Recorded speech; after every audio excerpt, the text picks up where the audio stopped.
Welcome to today's edition of 3-Minute Halacha.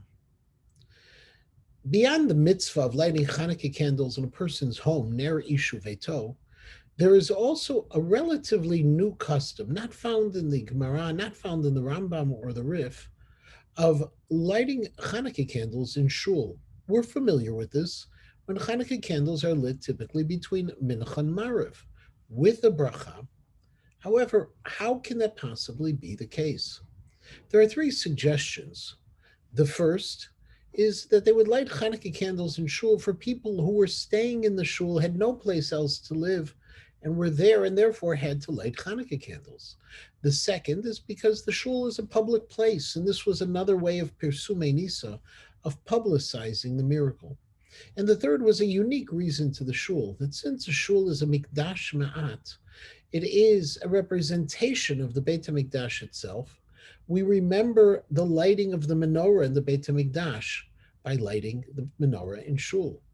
However, of those three reasons, lighting Hanukkah candles beyond the shul and major public gatherings would only apply to one reason, Pirsumei Nisa. Since in those public gatherings, it's not a question if people are living there, and it's not in any way a replication of what took place in the Beit HaMikdash. So Pirsumei Nisa seems to be the driving force. And yet, is Pirsumei Nisa enough of a reason to recite a bracha? The majority of poskim say it isn't. And since lighting in shul with a bracha is that relatively new custom, that only in shul should you light a menorah with a bracha.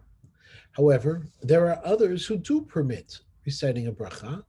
This is the custom of Chabad, and we're all familiar with the large public Hanukkah menorah lightings that Chabad conducts around the world with a bracha itself. However, other poskim were of the opinion that it could be lit at these public gatherings with a number of different conditions.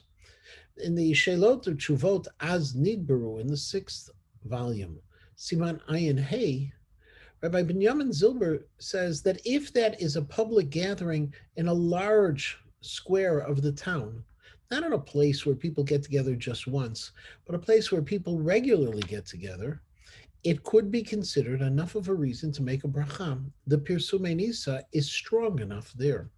Rabbi Ovadia Yosef and also Rav Mordechai Eliyahu said that one way to light Hanukkah candles in public spaces, public events with a bracha, is to daven Mariv. And so if you light the menorah with a bracha and then daven Mariv, in a sense, you're transforming that public space into a shul. And just as you can make a bracha over a menorah in shul, you can make that bracha at the public gathering. The Rav Soloveitchik, explained one step further. And he said that when it comes to davening, creating a place of davening is creating a tzibur, a community. The minyan is a tzibur. That tzibur is enough to establish the need for publicizing a miracle and enough to allow a bracha. However, just having people get together doesn't create a tzibur, and therefore he, as was Reb Shlomo Zalman Auerbach and others, were opposed to making a bracha at events on Hanukkah over the lighting of Hanukkah candles. It is that if the menorah is lit at a public gathering on Hanukkah, to light it without a bracha, because whenever we have a doubt of a bracha, safek brachot lahakel, we're lenient and we don't recite the bracha.